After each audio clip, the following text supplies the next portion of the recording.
what do I need to do to bring angels close to me? You don't have to do anything. What? They're with you all the time. They're with everybody all the time. But if they're already there, it doesn't really feel like they're doing that much. Well, there's a lot they do clandestinely, but there's things we can do to increase what they have to work with in us. Well, hey, everybody. Welcome to the Swedenborg and Life podcast. My name is Curtis. This is Dr. Jonathan Rose. Hey, Curtis. Today, our show is about angel communication.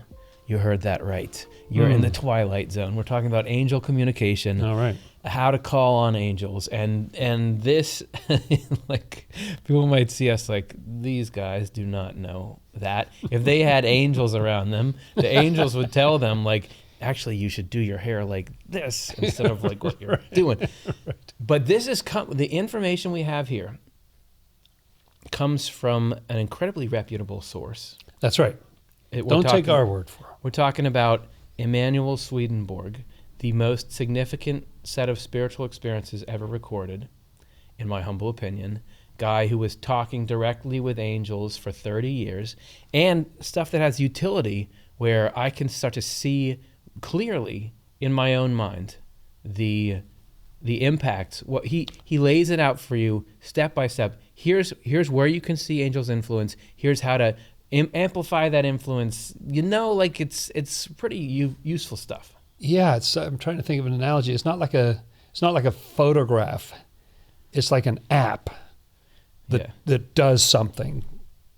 Yep. To your mind. You put those things in and they do something. They become active in your mind. So headline for everybody out there is that, yes, there's angels around you all the time. According to Swedenborg, at least 2 angels are with you constantly, and if they weren't there, you would be dead. Yes. And this is particularly meaningful to me from the standpoint that what Swedenborg describes that one angel can do, the power that angels have, like one angel can set tens of thousands of evil spirits to flight. The fact that we've got 2, overkill. That's huge. But however, most of us don't walk around hearing angels talking to us. No. We don't see them sitting by the foot of our bed, but you probably have experienced their direct influence, and you see it in the way that your mind works, and specifically on the kind of truth in there that you love. So as we go through this, you're going to see how heaven and hell kind of tug a war over us, and how you can give heaven the ammunition it needs to. You don't really need ammunition to tug of war. The extra tug it needs to tug. Okay, that's right. So let's begin. The way that you can make it so angels are there and they're helping you is that you have to implant a desire for truth in yourself. Aha. Truth is the currency, or it's whatever. Well, I'm sure we're going to have a million metaphors today. That is what the angels can use to change you. Yes, so they're there in any case, but and it's sort of like a story I heard a while ago about an artist who would go into people's homes and then just create art with whatever he found in the house. Oh, like come on in. Here's my cushion, and like and say, okay, I've got that. Here's a coffee cup, and he would do something. Angels have to work with whatever we've got in there, and if we don't have much for them to work with, it's not as good, or the connection's not as solid as it could be if we have better stuff. So there's something we can do to improve it from our side. Meaning within your mind, like the things that you believe. That's the furniture that they work with. The stuff that you care about, the memories that you have, that's where angels have this influence. So let's talk about how do you stock your house with stuff that they can make angel art out of. This is from Swedenborg's Secrets of Heaven, 5893. The earthly mind, so the outermost layer of your mind, has to contain truth if goodness is to accomplish anything, and what introduces the truth has to be a desire rising out of some genuine kind of love. Right. Because I guess Swedenborg often talks about, and maybe he goes on to talk about that in this passage, that there's different motivations. He knew people in his time period who were very they were memorizing the whole Bible, but their reason was simply to have power over people and authority, and that's Right. they didn't have a selfless purpose to help the human race. They were trying to help themselves. So the reason, and that I think that's why he talks about a genuine love. If you want to help other people and you want to get out of a bad situation yourself, that sort of thing. Yeah, he goes on to say, absolutely all information in a person's memory was once introduced through some type of love, and the two remain there united. And I know this is starting to get philosophical and technical and abstract and obtuse, but this is angel attractant. This, if you want to not like attract them to be with you, but attract their influence, you have to have a sense of what's going on in your own mind. And here he's saying, which is not something that you would necessarily think of or know without this, is that everything you've ever learned, that you retained, you learned because you wanted to for some reason. Yes, there was something, and it's such a great educational principle, because I think teachers know that if students are not interested in what you're talking about, there's no way to convince, what do you do? Threaten them? There's no way to get that information in there. And yet, if you've got a kid who's like hungry, all of a sudden they're on fire about whatever it is, the dinosaurs or calligraphy or whatever it is, and then they've got a galloping appetite for it. And I also notice it's sort of a little sad in a way, but I think back on sort of religious messages that I've heard over my lifetime, and the fact is, if it was funny, I can remember it for 40 years, and if it didn't move my heart, I have trouble remembering like 2 weeks ago. Yeah. It's interesting. It's just something about getting the heart engaged, and the state you're in when you're absorbing this information is important. If you love it, or if it's really worked for you. Like I have the 23rd Psalm memorized, and the reason I do is because I've used it as a mantra so much. When I'm in my dark nights of the soul, I just repeat that thing and repeat it. Yeah. Because it's got utility. Yeah. So I think what we'll find out is that me having that in my brain, actually, it doesn't really have any power. I can't make it change my mood, but angels can use it to do that. And everybody starts out with certain motivations of, I don't know, you want to please the teacher, or you want to be smarter than the other kids in the class, or whatever. But that's not horrible. It's just over the long run if that turns into genuine compassion for others, and that's why we really need to know how to fix society. Like, not everything's going well in the human race and things like that, and having that compassion to drive the learning. Well, he says, this includes religious truth. So there's all kinds of, you learn about your dinosaurs and your different kinds of minerals information, and stuff. concepts, whatever. But this includes religious truth, which I think Swedenborg would say from any number of religious traditions. Right. If it was introduced through a love for the truth, such truth remains united with this love. Okay? Yeah, and the word curiosity comes to mind because I think there's something about Swedenborg's big on the idea of loving the truth for its own sake, just wanting to know it. Like, I think Swedenborg had this tremendous desire to know how the human mind and heart worked. We're having these emotions. What's going on? Yeah. And it's just like, no, I don't want to know so that I can manipulate people. I just want to know, I'm just curious. Like, how does that work? Yeah. Thanks for staying with us this far, everyone. You're doing well. This is the broccoli. You got to have this groundwork, because very soon we're going to put this concept into use for how angels work with you. Last little bit of this. When they are united, here is what happens, meaning the truth and the way you love it. If the desire is brought back, the true ideas bound up with it also come out into the open. And if the true ideas are brought back, the desire with which they are bound up also comes out. There's an easy package that if you're needing help in your mind, this is a way that this can be pulled up back into your consciousness. Yes. You either can be pulled up through the desire or through the thoughts, whichever they can do. Something at the time. related to the information. Yeah. So now let's talk about how angels are working on your mind through these ideas and the love that comes with them to bring you along the path to heaven or spiritual rebirth or regeneration. This is continuing in Secrets of Heaven. When we are being reborn, then, the Lord governs us through angels. So angels are there. They would be the first to tell you can't do nothing. You were saying how much power they have. It's an appearance. Right. They have, sure, they have power, but they would say this all comes from God. If God didn't give it to me in this moment, I wouldn't have it. And also, something like the guidance of your life. You're not going to leave that up to an angel who, you want the man. Mere opinion. Yeah. No, you want. Okay. And the beauty of that is that because one of the things about the universe is, like, we can see how much people tend to splinter or go in different directions. The whole idea of heaven is that there's this divine spirit that's organizing everything and making it all work together and making it orderly. And so, yes, you want that divine input. He says, rebirth happens in adulthood because not until then do people think for themselves about religious truth. Okay, here's the method. Here's the angel's method.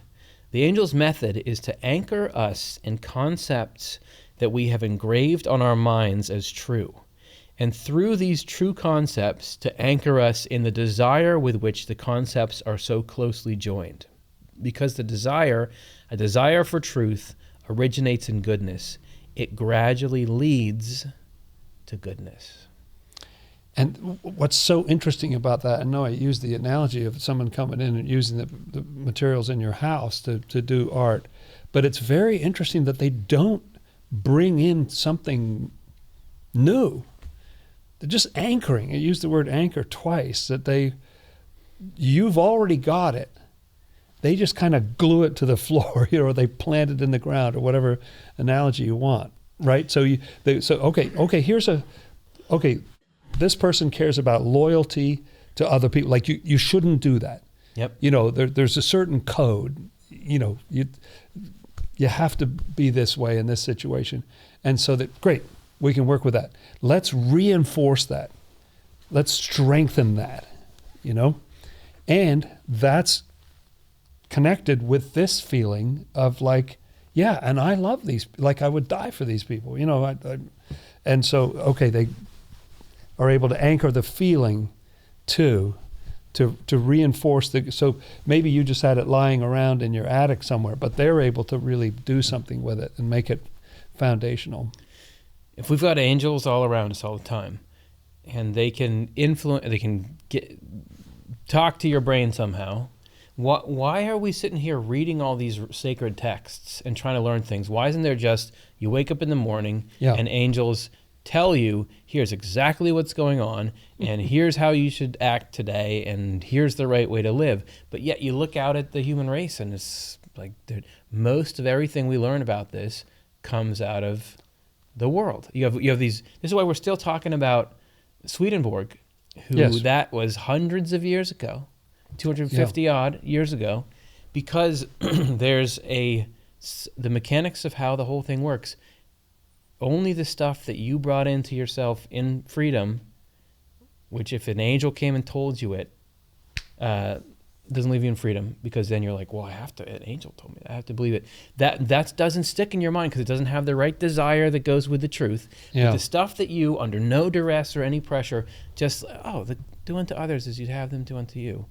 And seeing that a little bit, and if that person did that to me, I would feel, and that moves its way through the course of your life into the sanctum of your heart, then that's what angels can call on when they need to move you toward goodness. The idea, any truth, any factoid about, though God exists, the nature of Jesus Christ, the nature of life after death, those things on their own, I'm going to get canceled for this, are relatively worthless.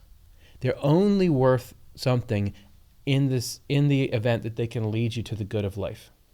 Because, as you said, Swedenborg was sitting there in a religious, a theocratic country where everybody had to recite the Bible and say that you believe in God, but yet a lot of people were doing that, and they were bad people. And Swedenborg said there's very little life in this church here. The truth by itself doesn't do anything, but what it does that's great is that it can lead you, anchor in your soul, so that angels can use it to lead you to the truth. It leads you to the good of life. Leads you to be a good person, to repent, regenerate, reform, all that stuff. Yeah, and I think the worst thing that happens if an angel comes down and tells you something directly is not that you just forget it pretty easily, but a lot of us are perverse and rebellious and will just do the opposite. It reminds me of the biblical story of Jonah, where God says, do this, and he gets on a ship headed in the opposite direction, goes as far away as he can. I love the wisdom that the angels have to know how to deal with us. They are us. They're ex us, Yeah. And so they realize this. Yeah, no, head on is not going to direct command. No, it's not going to be command and control. That's not going to do it. What we'll do is take the things that you've already got and we'll just magnify those, like get your mind to think about those some more, get some feelings going that connect with that. So you have a bunch of stuff in your memory. You got a bunch of things that you've learned. You have a sense of what's going on in the world around you and how the things you're involved in are going. Like, is work going good? Is my family going good? Is other stuff going good? Think about the day-to-day, like even if little is changing in your life around you, how you can feel great about things, you can feel terrible about things. There can be people who on the outside you would think their life is going great and then they're miserable, and vice versa. What's driving that? It's because there's heaven and hell both trying to influence your mind, and hell is trying to pull out the stuff the falsities that are going to make you miserable and use that to lead you into all kinds of misery and evil. And heaven is trying to take what's good, get you to focus on that. It's like an attention war. It's like the algorithmic war inside your head. It's one of the weirdest things that Swedenborg says, and when you first encounter it, you just think, it couldn't, what are you talking about? This is just me going through my different moods. But the more you look at yourself and you look at the moods, how they make no sense.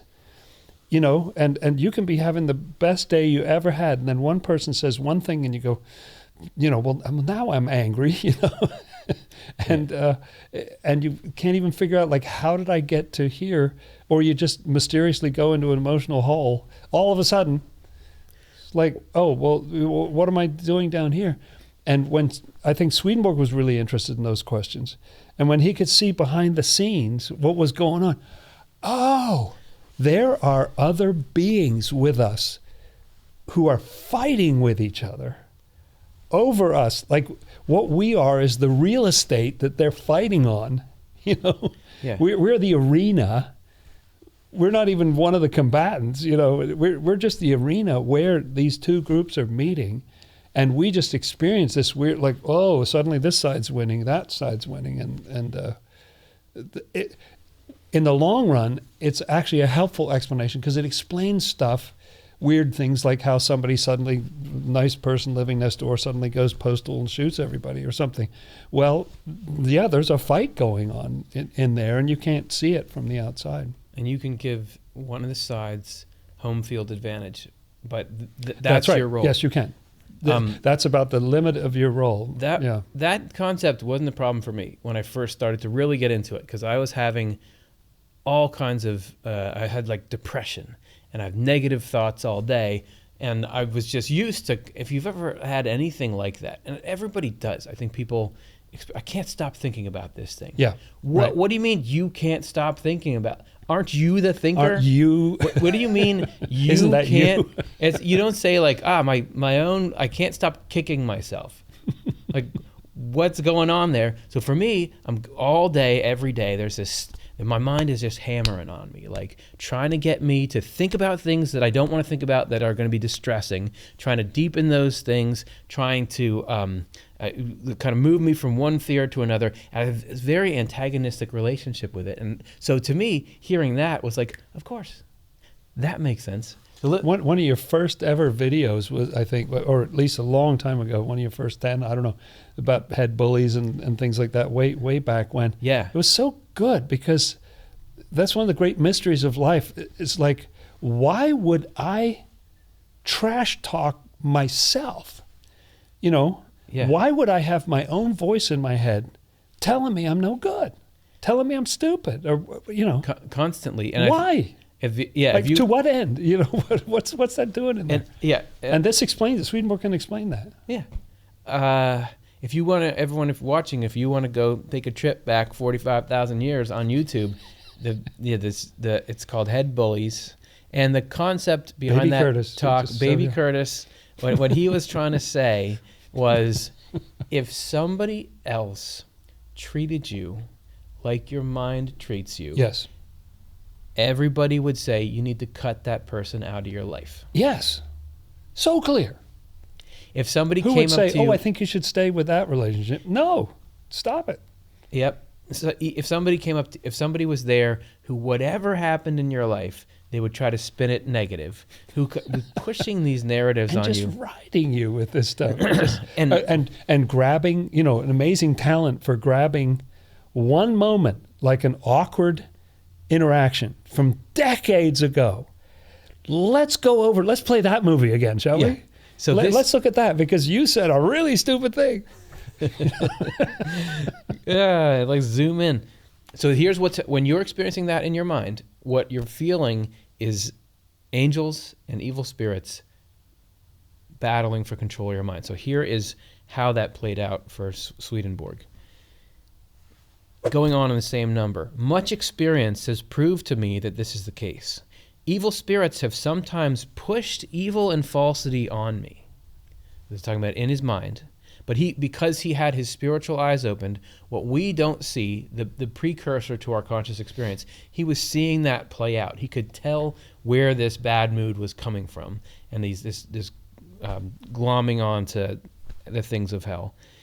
Evil spirits have sometimes pushed evil and falsity on me, and at those times I have sensed angels, empowered by the Lord, holding me to what? To the truth that had been planted in me. In this way, they withheld me from the evil and falsity. So there's a certain core. So even though you're aware of the wind blowing, you know, the storm is going on, there's still certain core principles of like, no, you cannot convince me, whatever it is, you know, that God actually hates me, or whatever it is. There's it might be very quiet, but they're just holding this little, you know, like a concept of eternal life, or some sort of truth that they can just hold that while all this is raging around. Yes, exactly. And if you want the origin story, or the full origin story of why I'm so devoted to talking about this Swedenborg stuff all the time, it's what I was saying. So it was both that I was having this negative stuff in my mind all the time, and the only thing that would ever make me feel better was the religious truths that had been implanted in me. So, for example, if the evil spirits, which is I've never seen an evil spirit. Right. I never heard the voice of an evil spirit. However, the thoughts that sound just like the evil spirit Swedenborg describes, they would be trying to say, like, you're worthless in this way, or this thing is wrong, you missed this opportunity. And if I tried to say, well, no, what about when I did this, this, and this, and I'm better than that person, they're not, like, try all my sort of natural mind things, the tools, they would just lap that up and they'd use it and would go further and further. But if I said, well, God's in control of life, and He's going to do what is good, and He's going to take care of me because there's divine providence that I got from Swedenborg, that was what fixed the situation. Those were the only things that could change my mood in those situations. Oh, that's so interesting, isn't it? And somehow referring it, which I know there's a lot of emphasis in 12 steps about let go and let God or things like this, that there's something about resorting to that concept of a power greater than yourself that changes the dynamic. But up until then, it's you and these guys, back forth in your head. And you'll never win that. They have way more energy. You know what I mean? You'll get worn out before you'll ever beat them down. They're just better at it. They're very practiced. Using the resources inside you. And this is not like, I'm not trying to give everybody too much of the inside scoop of how this all works, but that's the Swedenborg thing. I don't know how he was ever allowed to say all this stuff, but the process that was happening then in me was also this implanting of these concepts along with an affection for them. Because in that moment, when I was in that despair, I wasn't saying God's actually the one that runs life because somebody told me. That was my friend in that moment. That concept was helping me stave off this assault. That was my friend. You think at 19 or 20 that's what I wanted to believe? No, you are looking to be great and to be self-sufficient and to say you're the one who's doing everything. And also there's just a million things that are more exciting than talking about God runs life. So what was happening is God was using that situation, and this is what I believe about it anyway, to get me to love those truths in a way that I wouldn't have without that situation. Because Swedenborg says, and I just was reading this in Divine Providence, the book Divine Providence yesterday, and I was thinking, I don't know where we could work this in, but we can work it in here, that the reason why you can't see God operating, the reason why he doesn't make it obvious that he's around and is through these angels very directly influencing your mind, but he does it in a way in which most people can walk around and say, does God even exist? What are you talking about? There's angels in my mind. The reason is that he's leading us away from things that we love. Yes. We would not like, parts of us, let's say. Yes. Would not like what he's up to. And in specific, there's an inborn tendency in everyone to want to be great and or powerful and or rich, which is all just another way of saying to be above other people. Yeah. Or there's another subgenre of that, which is to have some kind of dominance over people. Like I want you to do things my way. Yep. I want to be in charge, or I want you to give me everything that I need. So there's that stuff, and that is the stuff that feels the best to us. Yeah. When you get your way, when you win the nature, argument, that. when you get the fame, then you feel great. And what Providence is trying to do is get you away from that, because that's actually hell. Wean you off it. But if we knew that, we would be furious. We'd be kicking and screaming, because that's my favorite thing. You're stopping me from getting my favorite thing. So slowly, God is showing us, like, no, actually, the truths that are like, no, God is taking care of everybody's life, and those are actually good. So what he's doing is in those moments is using the stuff you already have in your mind so that you grab it in freedom and it becomes part of you, and slowly is moving you out of this sort of hellish, ego-driven existence into the happiness of heaven. And how much do you love a concept that helps you in your worst moment? You love it a lot, right? You love it a lot. Because if it's the only thing that'll work, you love it a lot. So the love piece gets right in there with those. It's not academic at that moment. It's like, this thing is working to handle this onslaught that's coming at me. Why are we here on the internet talking about Swedenborg? Is that a trendy thing to do? Does it do a lot for our reputation? Is that like now this channel is like you got an audience there, but it's like, that's not when it started.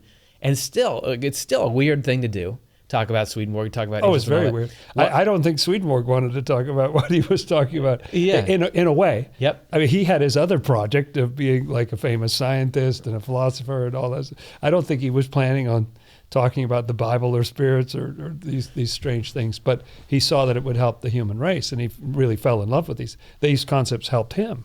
be less of a jerk. And frankly, so, yeah, you know? what you gain is loyalty. Like I have a loyalty to these ideas because they have been my friend when I needed a friend. Yeah. This is the stuff that saved me all these times. And so you want to do it a solid back. You also know this is going to help other people. Yeah. Yeah. It's not everybody's cup of tea, but there are people out there who could use this, and it doesn't feel right to just sit on it and not share it when you have the opportunity, because you know it helped you. I'm in the same boat. So the fascinating, I don't know if it's detail, but fascinating insight from what we've just read is that when heaven and hell are battling over you, angels don't whisper new things into your mind generally. They don't appear. What they do is try to get you to remember and focus on the truths that are alive to you. The stuff that Something already in there. something that's in there, and that's how you can. So wise. So if you want to look for the influence of angels, next time you're in something where you feel like hell is pulling you, and just whenever something true that comforts you appears to you and enters your consciousness field, that's angels pulling that in there. Yes. And I don't know if this is off topic a little bit, but in my life, sometimes that has come internally in my own thoughts. Sometimes it's someone else says something, that's so wise. I can see the wisdom of what they're saying. And that has the effect, And so Yeah. sometimes it's not only an internal process, something it can involve other people interacting in your life, where it's just, I don't know what to do, and then they give you that little sound bite that helps you. That's really true. It seems like the best remedy for internal negativity is just like talk to a few people. Yeah. We've got to be people that you like and you're close with. But, Yeah. So it must be, and you can feel that. There's definitely times when there's some need for me to talk. There's some need for me to tell somebody's looking for advice. Then I think of really good things to say. Yeah. Yeah, isn't that great? Yeah, you get that inspiration. So you not only is the Lord sharing that with the angels, but the angels are sharing that with you, where you're able to pass on this little nugget that if it works, it came from the Lord, Swedenborg continues, the experience also showed me that religious truth that is rooted in us by a desire for truth is the plane angels operate in. Plane. Okay, there's that interesting word, plane, that Swedenborg talks about as it's like a base of operations, you might say. It's some place that they can function, they can use that, they can set up. It's almost like some other country having an army base somewhere, so like it can make such a difference if you can have a presence here, so you're much closer to this situation. So it gives them something in us to operate from. And I guess it's worth parsing that the desire, truth that is rooted in us by a desire for truth. This is a big deal to Swedenborg. If you are going to take in, let's say, if we'll stay focusing on Christianity right now. If you take in something like the things that Jesus said, and you have it for some other desire than because it's true. So the alternatives would be, yes, in Swedenborg's day, for sure, there was status to be gained.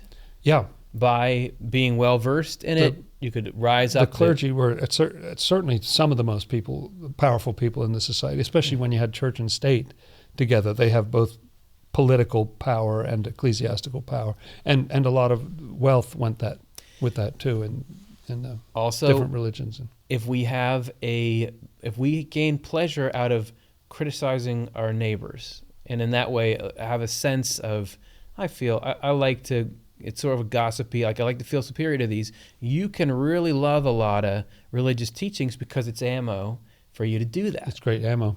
Yeah. So so I'm not saying those things could never be useful in some way, but that's different for the desire because it's true.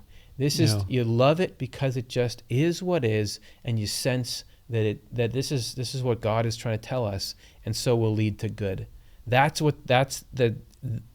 different kinds of, you can have a religious factoid, but if it's planted with one of those other desires, angels can barely use that. That's right. That's right. There's something about having that the motivation being genuine or good.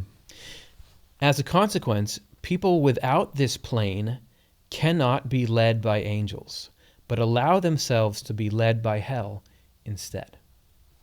That's not a phrase you want to have on your resume. I cannot be led by angels. Let me finish these two sentences, then I want to get your thoughts on this whole concept. So allow themselves to be led by hell instead. The angels' efforts cannot become established anywhere, but pass right on through.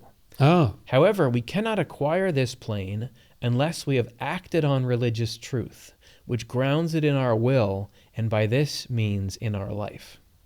whoa. He That moves, is he a moves mouthful. fast. He moves fast. Like I thought, I really didn't think about that last sentence. I thought we were going to just talk about you got to have the plane, but now, okay, so let's unpack this a little bit. Yeah, gosh, there's a lot there. First of all, I got sort of a mental image from that idea that angels are still doing, it's not that they give up on you. They're just aware that without that base of operations, it doesn't connect. It's like can't connect I in sent the you same way. 100 texts. Oh, my phone was on silent. Yeah. Or I don't have a phone. Or it's off. something like- Yes. Yeah, it would be like not having a phone. Yeah. And they're texting away, same as ever, but you're just not getting the messages. Also, isn't that a fascinating point, especially in that climate, the Lutheran climate that he grew up with, in which a lot of people, I don't think his father was one of them, but a lot of people were very taken with this idea of salvation by faith alone, or by grace through their faith and that sort of thing. And for him to say that if you did not do this, if you didn't, there's a line in John about those who do the truth come to the light, like Yeah. if you didn't do the truth, if you didn't put it into work, apply it to your life, actually try it, try one of these things, try loving your enemies, try praying for those who persecute you, or trying some of these things. It's not in your will. That's what I heard in there, Yeah. right? Like when you practice it, it moves it out of your intellect, your thinker instrument, into your heart. So it's something, because it's only by doing it that you start to really love it. You see what it does. And if it's in there, okay, now we can go. Now we've got a stockpile of what we need that angels can do their thing. Everybody knows if you don't, you can have something that you say, but if you don't really believe, you wouldn't really act on it when the time came. You don't really believe it. This is That's right. Sort of. I may be fabricating this, but I believe I heard this at one point, and I think it was Nietzsche that said it. At the time, this is probably just pure fiction, but at the time, nihilism was trendy. So people who would say, there's nothing. Nihilism is the belief that really, if you deconstruct it, and you can get there a couple of ways, there's nothing that's happening because we're atoms, and because of that, nothing matters. It's just totally random. So it was trendy to go around in these intellectual circles and say, look, I'm a nihilist and nothing matters. And I think it was Nietzsche that was saying, like, all these nihilists that say nothing matters and they don't care about anything. Why, when you tell them that their fly is down, do they always check? Because you don't actually believe nothing matters. What you believe is, I don't want to be embarrassed. I want to maintain social status. Yep. And that's what it is at your core. You say that you got all this nihilism, but when it comes down to it, no. What you actually care what about. People think. So if you turn that back towards religious thinking, if I say that I believe, and this is something you got to put a ton of work into it. If I say I believe that God has divine providence, which is that he's guiding every little detail of life, but I still get furious when I don't get what I want, or despair when I don't get what I want. You have that in your mind, but you don't really, like, you only believe it to the extent that you at times can actually say, all right, well, you can do what you want to do. Same thing with the commands not to do things. You say 10 commandments. I'm not going to rage against anyone. I'm not going to commit adultery with them. I'm not going to steal from them or lie, and all the internal sense of that. You can have that in there and you can talk about it, but like if you still go and do that sort of at the same rate as somebody who didn't talk a lot about that would do it, there's not much going on there. And certainly angels can't use those truths when you need it to change who you are. Even if you're in the boat of, in your current circumstances, I don't know, it probably wouldn't work, but you still think it would be fine, or you think it's fine for other people. You know, that's another sort of yardstick that Swedenborg puts out there, that people may think, I haven't killed anybody, you know, like, but you wanted to when, you know, yes, and you know, and if it hadn't been for this or that, or all the cameras that are everywhere or something, you might have done it. Or you don't want to lose your reputation, or you don't want to go to jail. That's all. Yeah, those are not really high reasons for. Those are external bonds. Those are external bonds. Swedenborg would call those are external bonds, which, sure, you're scared of the consequences, so you don't go around and kill people. But there ain't nothing in that plane in you that angels can operate into. If you don't, the thing they can operate into is, well, of course, I wouldn't want to do that because it's evil. It's I wouldn't want somebody doing it to me. That golden rule thing. I wouldn't want to cause pain to all the people that care about that person.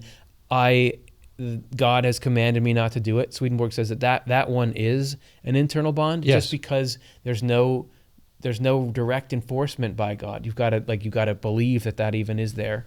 And it shocks the conscience to think about doing it or what. You know, Swedenborg says that some people don't have, and conscience is a very similar thing to what we're talking about. That there are some people who have a well-developed conscience, and some people who've kind of just erased that from their lives. Just go ahead, just do it. And what is the conscience is just, you got a series of things that you believe to be true, and you're confirmed enough in those that the angels can operate, and when the situation is presenting itself, you go back there. They can pull you back from I couldn't live with myself if I did that. Yeah, exactly. Oh, yeah. Yeah, no, I would not go that far. That's right. And so they can hold you on a certain path because you've got that in there. And then out of the negative into the positive, the things that you should do. The things that are good and do matter, the more you're actually going and doing those. Again, that's something angels can work with. Yeah, that's absolutely true. I can think of a few examples of in my life where, at the time, I don't know that I felt sort of inspired, but I didn't really think of it expressly in terms of like angels interacting in my life. But I just got some ideas.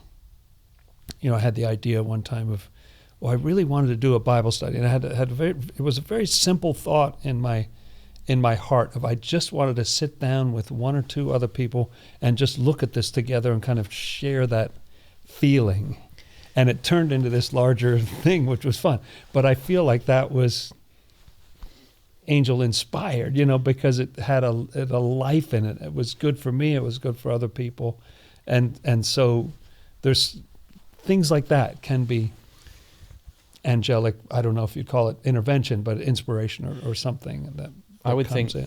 And I'm not trying to aggrandize myself by saying that. I woke up in the morning and this idea was there, and I thought, I like that. And it pulled on just this simple thought, this desire in my heart to sit down with somebody and just share this joy that I was feeling about what I was reading in a different way. I would think inspiration, how you do inspiration with religious integrity or with truth integrity would be, step 0 is you get a good idea for something, and you'd like, I did that, and you'd go and try to profit off it in whatever way that you can. Step 2 is you get that idea, and you've heard the truth that even though it's counter to the appearance, this thing popped into my head, there's a belief that, that came from God. Or came from God through heaven. It's actually, he's the one that did that. And you might say, okay, well, thanks for that. I'll try to do that. Say, thank you, God. That's good. I think what step are we on? 2 would be that to actually believe that this comes from God, there's not that much different in your externals. It doesn't necessarily mean you have to go and tell everyone, well, this is from God. I got this from God, because that can kind of backfire. Yeah. Or just seem like you're sort of self-promoting, or how do you know it's from God? It might be from some lower influence. Sure. But I think it would be in me that I think the step there, as Swedenborg described it, is to not consider myself superior to others because I had this thing. Let's say I had an idea that turned into something that's successful, or it was a good idea to say. When I said it, everyone in the room was like, wow, that was really smart. That I don't actually believe I'm better than people. This could just be between you and God. It's just to say, like, you did that, and thanks for doing that, and I don't hold myself above anyone. I know we're all pretty much helpless. We need your help. Thanks for helping us. Yeah. Hey everybody, there's a brand new content adventure starting from Off the Left Eye. You got these concepts from Swedenborg, this timeless wisdom. Can you take those principles and apply them to what's going on in the world today? Well, we tried. I got a new video out on the Curtis Childs channel. There's a link down in the description. Like, open that in a new tab so you keep watching this show, but then you're ready to go there. Subscribe to that channel and you'll know whenever we put a new video out. So let's look at a few more details of what it feels like to have angels acting on your mind. According to Swedenborg, it's subtle, but you can see it if you look for it. So this is, again, from Secrets of Heaven. He said, it's also worth mentioning that angels' activity surrounding the religious truth we know is rarely noticeable. So you can notice it, but rarely do they stir explicit thoughts about the concept at issue. Rather, they inspire a general awareness of notions that buttress that concept, along with the connected desire. Almost seems like they're being so subtle and careful so as not to trigger reactions in us or to violate certain principles about what they can put into our minds or not. That they're not even dealing with the concept itself. It's sort of like that idea that if you have poison ivy or something like that, you scratch the other leg, or you sort of scratch around it because you don't want to attack it directly. And it's like, yes, so we're saying when you get good thoughts and feelings in your mind and you're focused on religious truth, that's the angels. But if you peel back a layer, what they're doing is not actually forcing you to think about something. They're creating the conditions that will hopefully lead you to. So it's like they know you're coming into a room and they've arranged this chair this way and they put everything just so, and sight lines so that you'll probably notice that this thing is on the table. But that's what they'll do. And even be drawn then, to it, but that'll be all you. So like what he says here is that supporting the general awareness of notions that buttress that concept. So they create like a little field of plausibility around something like that God rules the universe and is taking care of you, that there is an afterlife and that there's heaven and hell in your mind, whatever it is. God loves everyone. There's no out group to God and things like that. So that because why do people believe different things? And why do you at times believe certain things more than others? And you definitely see this with religious ideas. At times it feels like, I don't know, but other times it seems like it's just obviously that is so self-evident. You can see it. That is how it is. And sometimes to me, interestingly, when I hear stuff on the news or watching a movie or whatever, I'll be very moved by something. I wonder if the angels they must be active then as well, because I'm not active. I'm relatively passive in that state. I'm just hearing a news story or something like that. Suddenly I find myself getting weepy about whatever it is because someone did something that was so good that it strikes me as like remarkable, and I'm moved by it. I wonder if that's part of their subtle action to reinforce some of these good things. To me, it's just downtime. I'm not doing my job. I'm not active. Yeah. I'm just watching a show, and yet I find myself moved. And note this says, general awareness of notions that buttress that concept along with the connected desire. Mm-hmm. So they're trying to get you to feel the feeling that made you love that idea in the first place. Because both of those bring you toward heaven. Because the feeling is, goes back to the love that God has for everything. And the thought goes back to the divine wisdom or truth about everything. So if they can get you in either one of those, then that's pulling you out of hell and into heaven. He goes on.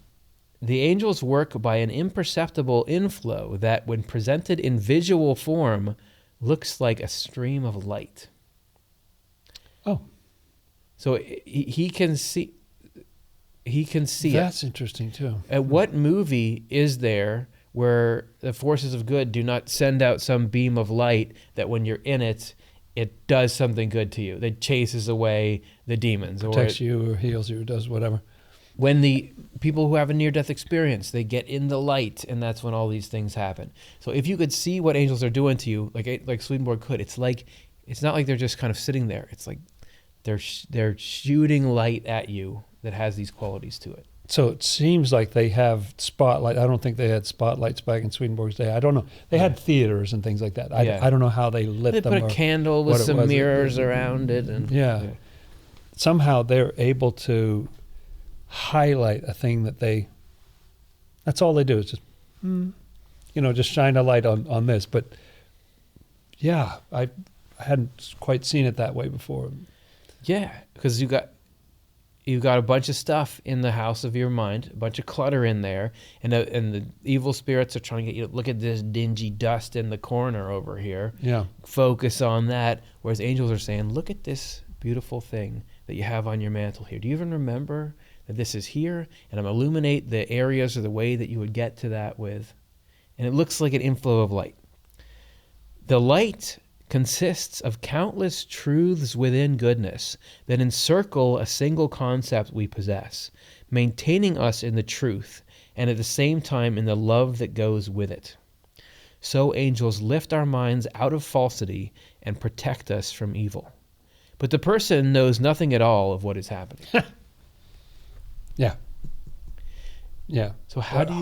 hardly even know? It certainly doesn't know. Angels are involved. Yeah. And I don't know if this is the same thing, but I certainly have noticed times when, and I think this is kind of a thought behind cognitive behavioral therapy, about which I don't know much. Is that where you do like tapping? Is that cognitive behavior? Maybe not. The cognitive therapy is a lot, I think, that if you have a thought, like I used to have thoughts. I'll give you an example from my own. You used to have thoughts? I used to actually have thoughts. I don't anymore. I would have loved to meet that, Jonathan. I don't know what happened to them. I used to be afraid of flying. Oh, yeah. When I first experienced flying, I was a teenager. I loved it. I thought it was thrilling and exciting.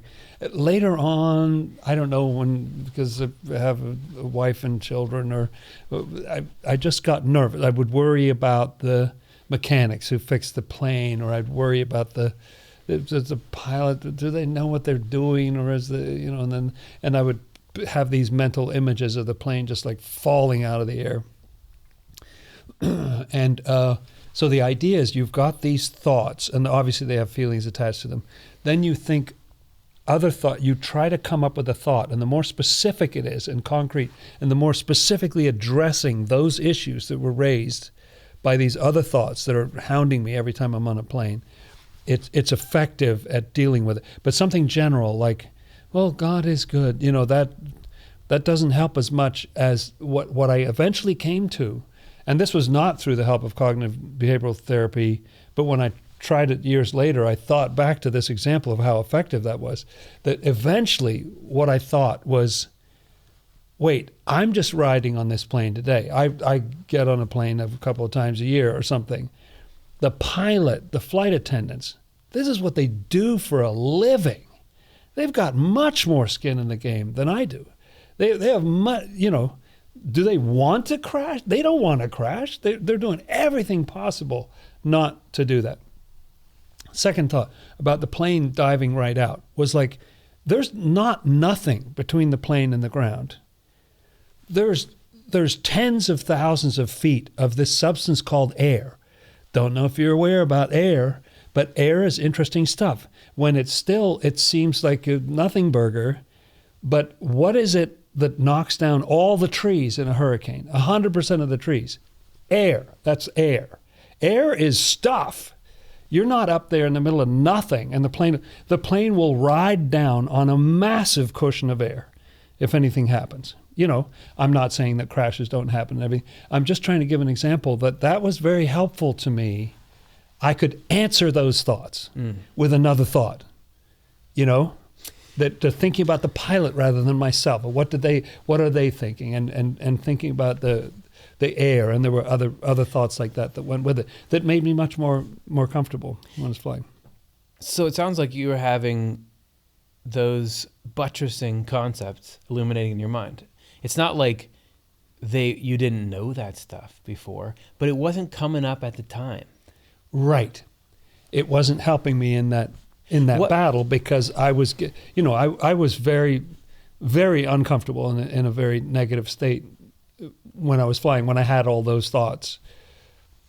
It's like softball questions. People will get upset if they feel like you interviewed this person and you just let them say what they want to say. When they said that, you should have said this. Yes, you should have right. called them on that. Right.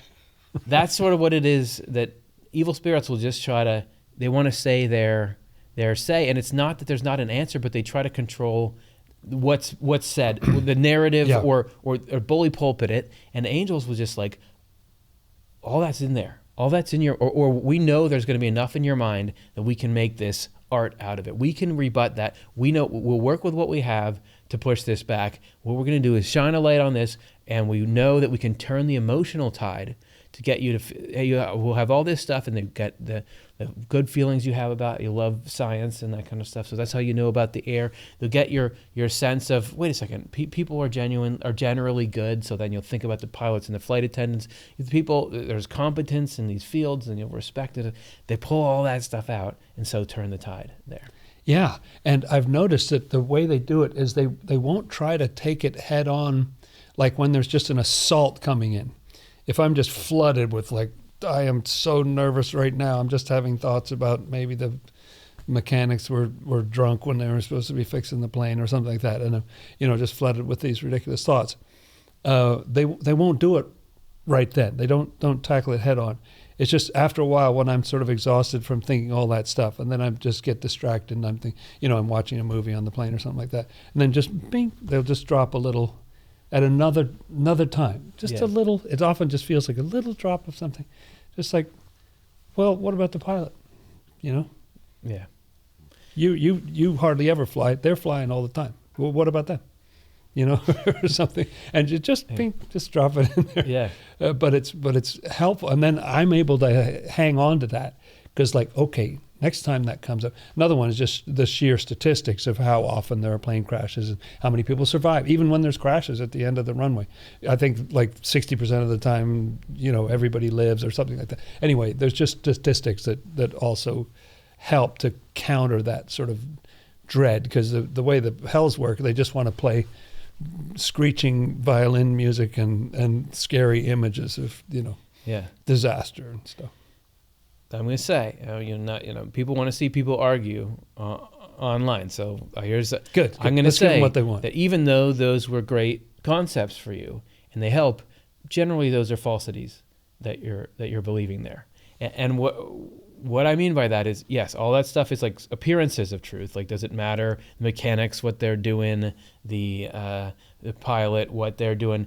Actually, none of that's anything, because divine providence is what guides everything in life. So the reason I would say that to rile you up is because our next number is about how the Lord works even with falsities that are in our mind. And like you were saying, at the time, just because of how we're wired, God's taking care of everything. It doesn't do the job right then. Yeah. But these appearances, which is that, okay, well, these are things that don't really acknowledge the existence of God and providence, but that's what we need for our natural minds at the moment. Even if we don't have the right truths strong enough in our will, there's so many times when I'm like, yeah, okay, providence, whatever, I need to get through this thing. God can work with all that stuff. So here's further on in Secrets of Heaven, we're all the way up to 6.4.7.2. The Lord does not force us to accept what flows in from him. Rather, he guides us in our freedom, so that as far as we let him, he uses our freedom to guide us to what is good. So the Lord leads us in harmony with our pleasures and also in harmony with our illusions and the assumptions we base on them. But he gradually extracts us. And I only say that because I do the same thing. Like, I know that there's God and he'll do all this stuff, but to get through particular situations like the fear of the airplane crashing, and I've got a million of my own examples. Yeah, I need to, I'll say we've gotten this close to, my daughter has something that she really wants to go to at school, and a word like she's going to get sick. What if she gets sick for it? She really takes it hard when she misses something. There was something else she missed she really wanted to go to. And I'll say, okay, well, it's only 48 hours away, so the chances of symptoms starting within that and going are really low. And that's illusions, because really I don't know what's best for her. I don't really know does she need to miss it. But that's what I need. So God can lead me through that, but he's slowly extracting me. There'll be something I learn about Providence from this whole thing. You know? Yeah, your word extraction is interesting, because it's like when there's a hostage situation, and then it's not a simple thing to go get people. You have to figure out, okay, first of all, how are we going to get around the defenses and you can't just bomb everything, you'll kill everybody, so what do you do? And then you have to set up, so what's your next move? So let's say you're successful and you got them out. Where do you take them? What condition are they in? Do they need medical care? You need all these steps. So the ultimate goal is we'll get them back home or something, but it could be months, after people come back from a space flight or something, right? I think there's months of what they, to sort of readjusting. And so I picture the Lord sort of using it. Okay, yeah, I mean, those thoughts might not be accurate, and planes do crash and whatever, but it works in that moment to calm me down. Then I can think about something else, distract myself. Or even if it's true, all the statistics are true about plane crashes, but there's actually, if you get way deep down into it, there ain't no such thing as statistics, because it's actually all providence. I mean, Swedenborg talks about how even the roll of a dice, there's providence in that. Yes. And the factors that determine our lifespan are not any of those things. There's 4 things that determine our lifespan. Is our use to ourselves in this world for regeneration, our use to spirits and angels in the afterlife. This is from Swedenborg's journal, as you well know. I forgot what the other ones were. We did a show about it, but that's what's actually going to determine where and when we go. Yes. And the need to balance the grand human in heaven, have people go. But it's so hard for us to really believe that you can't just say rest on that. Sometimes you got to have this more earthly kind of, all right, give me the goods of this stuff I can tangibly grab onto that will lift my mood. All they're trying to do is lift you out of falsity and protect you from hell, because the peace that you or I feel when we can kind of clock, this is why I should feel safe here. The peace is closer to the truth, regardless of how we got there. That's right. And I think Swedenborg says that if we could experience the divine truth as it is in itself, not even angels can take that. It would be like the light of the sun. If you didn't have the atmosphere, it would tear your body apart, right? It's so intense. The truth would just be devastating. So we have all these nice theories, but Swedenborg says that our human prudence is nothing. We need to exercise it. And so we pride ourselves in, why do I have, some money in my bank account? Well, it's because I did this prudent thing and that. It's much more providence than prudence, but that's hard to take. So let's stick with, the prudence story. And normally, if somebody says, guess what? Your prudence, which that word, as I understand Swedenborg using it, means your ability to strategize and direct your own life. Yes. He says that really has... Your management skills of yourself, that has next to no impact on the overall outcome of your life. You could have a tendency to say, if you open up a book and you read that in there, that's a stupid thing to say. Close the book, throw it out, never think about it again, because it goes counter to the appearance. And also it goes, as you said, if I'm riding high on feeling things turned out well for me, and that's because I I've got a good work Played my ethic. cards well. I played my cards well. Which your ego loves that. Yeah. And at times you just honestly see as true. However, I love that concept of human prudence is nothing. And where I learned to love it was, again, when I'm deep in my little well of negativity and hell is saying that I have had a pathetic life and I haven't done things that need to be done, or I did this thing wrong or whatever, or that what if this thing happens next, or you need to, and I can say, what I say is like dust in the air, because Swedenborg describes human prudence as it's just a bit of dust compared to the whole atmosphere. I can say to those evil spirits in that moment, which again is just the thoughts in my head, I can say to them, well, why are you harassing me about the quality of my life? I'm not even in charge of that. Yeah. And in that moment, Yeah. that concept is my best friend, because what happens when I cling to it and I believe in it is it saves me from that assault. And then I come out feeling like, well, he can't be that bad of a guy, he being this concept, if he saved me back there. Yeah. And it can't be that false. If it's not true, why did it work here when everything else didn't? Yeah, I've used a similar thing sometimes, where something's coming in and hammering at me.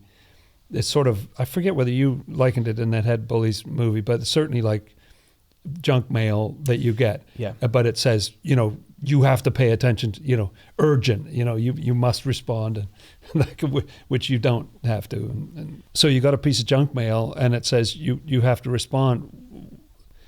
If I think the thought that what you're talking about is above my pay grade, you need to talk to God about that. I'm not in charge of my own life. And that's really helped. That's really helped sometimes, just in really tense situations or whatever, just say, above my pay grade. Because they'll say, you're going to mess this thing up. Yeah. This is a huge opportunity. You're going to mess it up, or something like that. And I'll just say, you need to talk to God about that. That's not up to me. I'm not the manager. Talk to the manager. And you know what that's like? It's like two things. Pleading the fifth. Right. Or saying, I won't talk without my lawyer present. Yeah. So right. I don't know if this is just the American legal system or if there's analogs to it everywhere, but there's this thing called the Fifth Amendment, which means if you are in court and you're being tried for something, you can just say, and they ask you questions, the opposition, so the people who are trying to get you good, ask you something, you can say, on advice of my counsel, I'm going to plead the Fifth Amendment, which means I'm not going to answer your question. I don't have to answer. Same thing with if... I don't have to incriminate myself. I don't have to incriminate myself. Right. Same thing with if you get arrested and the police are like, well, we know you were here and you did this, so why were you over there and doing that? You can say, I'm not going to talk to you without my lawyer present. Now, that's just like what you're saying. Because in both of those situations, I could answer their questions. Sure. Like I know what they're talking about. Even if I'm innocent, I could say, well, no, I wasn't there because I was over here and I have this alibi there.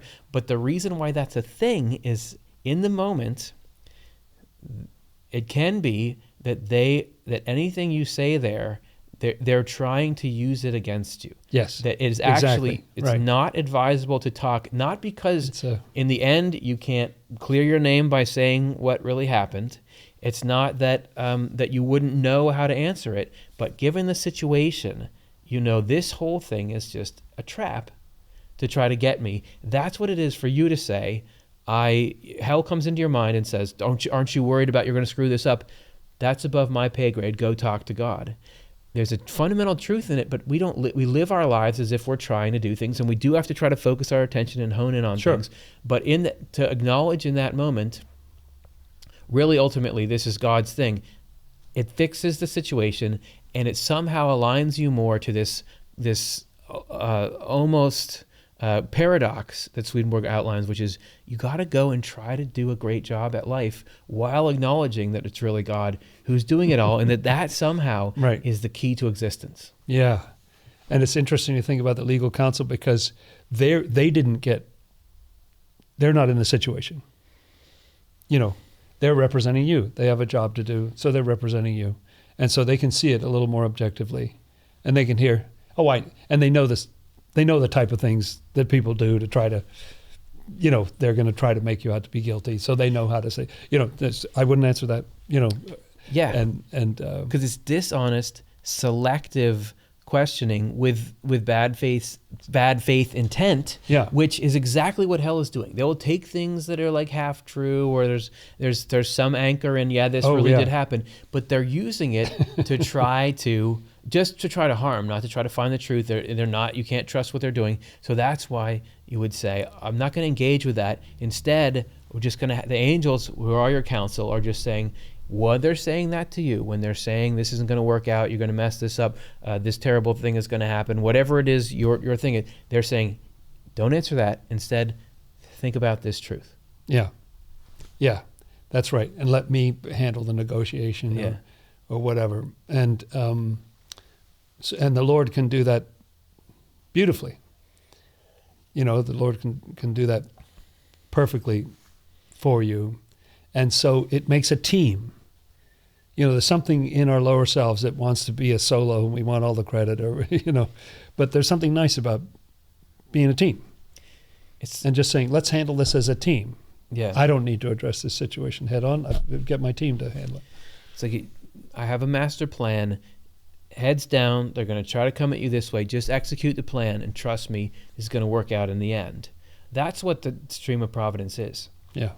Is just to trust whatever the means, it's going to turn out okay. That makes you impervious to evil and falsity. That's the superstar in Mario. It's like, now I can just go and I'm invincible. Doesn't matter what I bump into, because I trust in the end. Because most of all of what hell does is just trying to get you to worry about things and despair about things, or act on harmful desires, or entertain evil thoughts. And if with all those things, the evil thoughts, they'll try to get you to do that either by saying, come on, wouldn't this be so great? You can't just leave this pleasure on the table. Or they'll say, you need to do this in order to protect yourself.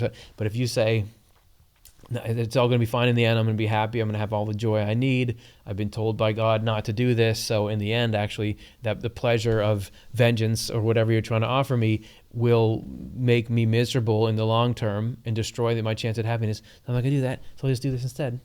That's pretty good. And one of my favorite tricks, you alluded to it just there, that they do is to stir up. They look through your basement.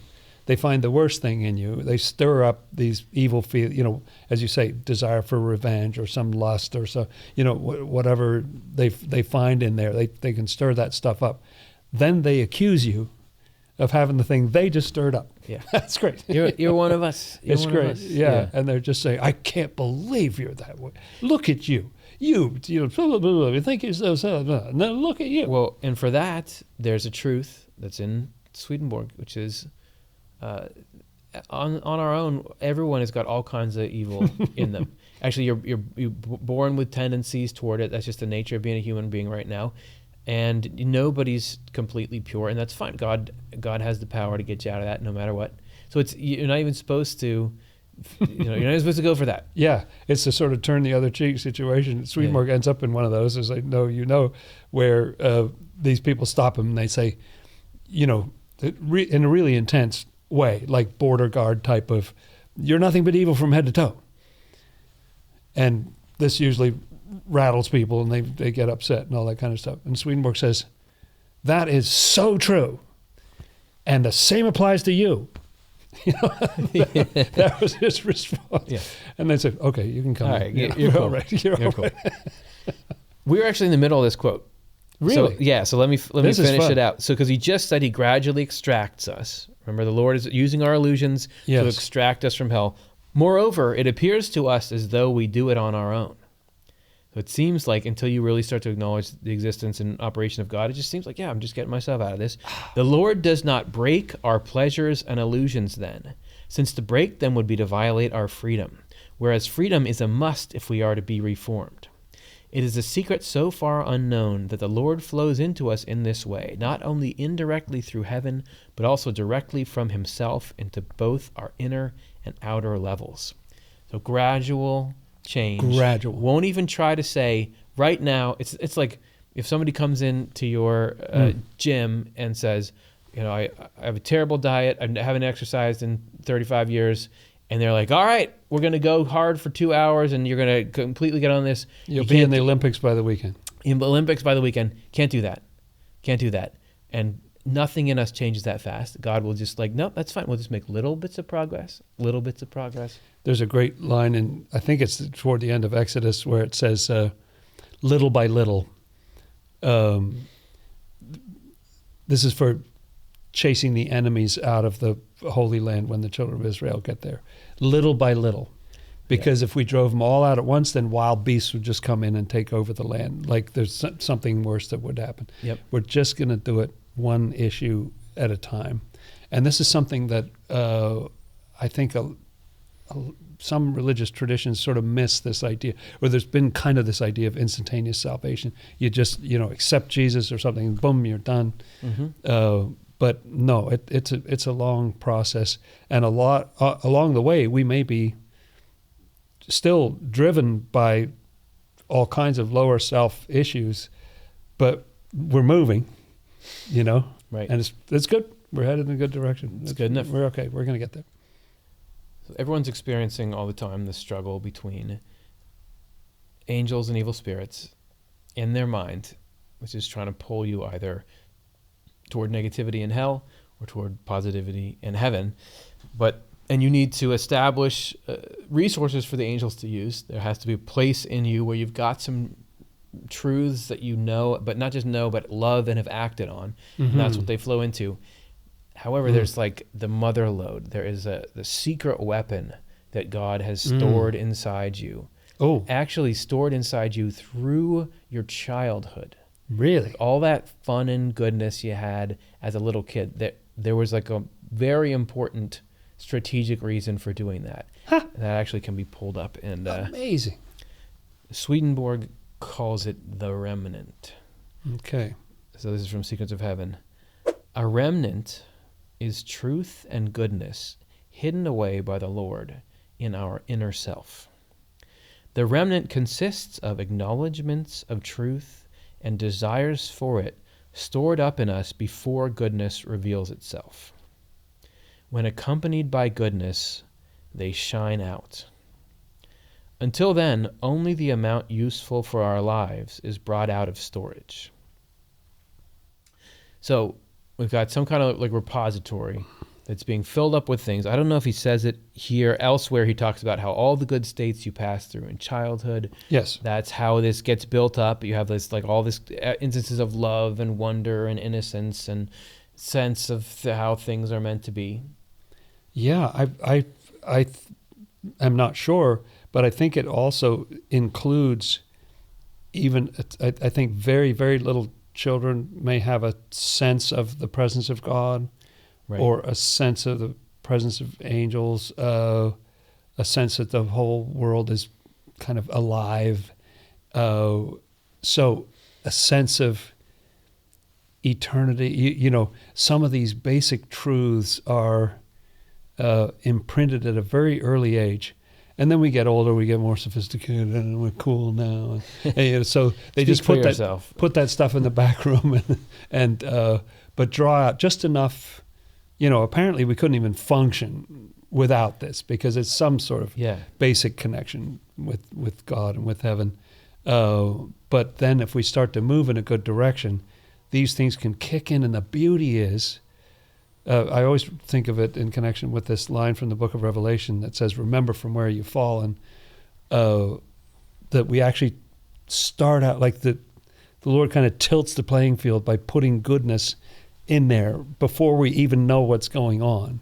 We're having these good experiences. I'm not saying people don't have bad experiences in their childhood too, but you put good experiences in there, as you say, playfulness, innocence, amazing states of peace, being in the present. Sometimes just very in the present, inspired, creative. All these good states are in there for your later use. And Swedenborg says that without them, we'd be sunk. Yeah. because it. So the cool thing is we already know how to be in heaven. We know how to love God. We know how to love our neighbor because that was already instilled. And that's something you see in little children too, that they just like light up about, oh, so-and-so came over to the house. They're so excited about. So cool. So you get that experience of, okay, you're having a visceral experience of love of the neighbor, loving God from an early age, and goodness and compassion, not that you're not self-centered an hour later or whatever, but you're having those experiences, and they're all being tucked away in a closet for you. As you were saying that, it occurred to me that this happens very overtly in the near-death experience of Howard Storm, who we had as a guest on this channel a couple of times. But he wrote the best-selling book, My Descent into Death. Have you read that? Yes. It's awesome. What happens there is at the time of his accident or his issue that made him die, he self-described not a kind guy at all, arrogant, mean, also very much atheistic, doesn't believe in the existence of God, looks down on stupid people who believe in God, has this disturbing beginning to his experience where he's in his hospital bed, but he's left his body, and these sorts of spirits what are they? They kind of lead him down. They seem like hospital orderlies or something, but they're walking him down the hall, and he doesn't know what's going on. But then they get nastier as they go, right? If memory serves, they start abusing him, and they verbally and whatever. To the point where he's in this dark place, and they're all actually attacking him, and physically and in every way, and he's feels like he's lost. And what he does, or what occurs to him to do, is he has this little song from childhood that's something like, Jesus loves me, or something. And he didn't even know the whole song. He just knew sort of that line. And he just sang it. A few little things from Sunday school. Yeah, and I think was it him that the Pledge of Allegiance, where it says some under of it's God. not even sacred stuff. So it's not even, but it's just little things that are connected to something. And it was him saying that. It has a huge impact on the hell that's around him. And they start backing away, and they say, why are you saying that? What are you doing? And then he realizes it's working. So he kind of doubles down and does some more of it. And then he's lifted out of there by God. And he doesn't. What an amazing experience! What an amazing example of things that you think when you're a kid, and you're going in there and you're, I pledge, you're just going through the motions, but something's in there. Well, again, that can be used. Like they will work with whatever's in your what mind. you got. With what you got. If it's the Pledge of Allegiance, if it's the blessing that you said before you eat dinner or something, it's in there. So with Howard and us, that stuff is brought out of storage. This is how the Lord's providence works, and works constantly, although we know nothing whatever about it, and do not even want to know. After all, we deny that providence is in the details, when it really is in the smallest details of all, from the first thread of our life to its end and beyond to eternity. That's what I was saying before. So we don't get it, but everything that's going on, there's a plan in it. This is all going somewhere. That level of care is unfathomable. More efforts of providence come together in every single moment for every person than could ever be assigned a number. This I know from heaven. That is tremendous, and that's a great... I didn't even know we were going there with that quote, but it fits well with that whole idea of different thoughts answering other thoughts, and that's one of the most potent tools that the angels can operate in, is that concept we just heard, or it has been for me. That if you say, in this moment, when it seems like it doesn't seem like there's God around, doesn't seem like there's angels or heaven, doesn't seem like there's purpose or meaning, seems like things are random, or evil can do whatever it wants in the world and in your own life, and the walls seem to be closing in. There's a truth, which is that this moment, there are trillions of factors that God is controlling for, and He is engineering everything possible to make it so that, I'm not saying this moment won't necessarily be unpleasant, but things are going to turn out so great for you. Everything is going to be so fine in the long run, and that this moment is actually going to contribute to it. It just like back when I was talking about earlier in this episode, being 19 and I was having all these negative thoughts, and I didn't want that at the time, but what that was doing was it was starting me on the trajectory where I started to care about what's spiritual. What a blessing in disguise. So that's a good. Great example. That's good. And every moment since then for everyone is pointing them toward where they need to go. So that truth. And it taught you about those kind of voices. Like part of what I think we're called on to do is just try to become connoisseurs of, just by the tone of voice or by the content of what's in your head, trying to evaluate, is this good or is it not good?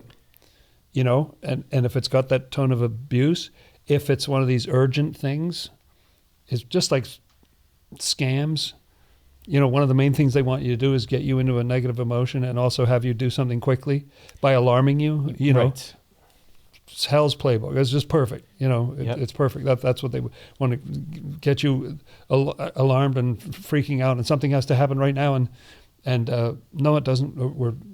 We're playing a very, very long game here, and so sometimes I felt like, sometimes thoughts in my head are saying, you're going in the wrong direction. You're falling apart, and what has come to me to say to that sometimes is just to say, you may well be right. Where I'm intending to go is here, and if I figure out I'm going in the wrong direction, then I'll turn and go in the right direction, and eventually I'll get there. Which is a long game kind of perspective. Yeah. So yeah, and that I don't know exactly where I need to go. I mean, we know in general we want to go to be happy, right? And that's you can trust that that's the same aim that God has. The universe was created, says Swedenborg, so that there could be a heaven from the human race, and heaven is interchangeable with deep, full happiness. That's what heaven is a state of ever increasing happiness, peace, and contentment. And it's God's unceasing effort in every single moment to get you there. So I don't know. Yeah, am I going to hit this? I don't even know if that's a stop on the way to heaven or not. God is going to put me wherever he wants to put me to get there. And you can take that idea that we just read, that there's more elements of providence in every moment than you could possibly put a number to, which is just like in your body right this second. There are more little chemical reactions happening than you could ever put a number to, and those are all contributing you to could possibly control. homeostasis. You couldn't even know about them, let alone try to control them or do what you want with it or something. No, it's all these things are happening that are outside your. So that same knowledge level of and care control. is happening in your life, and the intent of your life is to bring you to this heaven that God wants to put you in. What I can sometimes do is that whatever thoughts are trying to say right now, you should trust us and believe us. Do those thoughts believe that principle? Yes. Yeah. Do they believe that? Do they acknowledge the existence of God and of divine providence? And if not, do I really, if they don't know that most basic fact, do I really need to listen to what they're saying? Occasionally it's helped me to pray for when I'm really under assault, to pray for the ones who are doing the assault, from the standpoint that I'm having the worst day of my life right now, but these people seem to live in that state.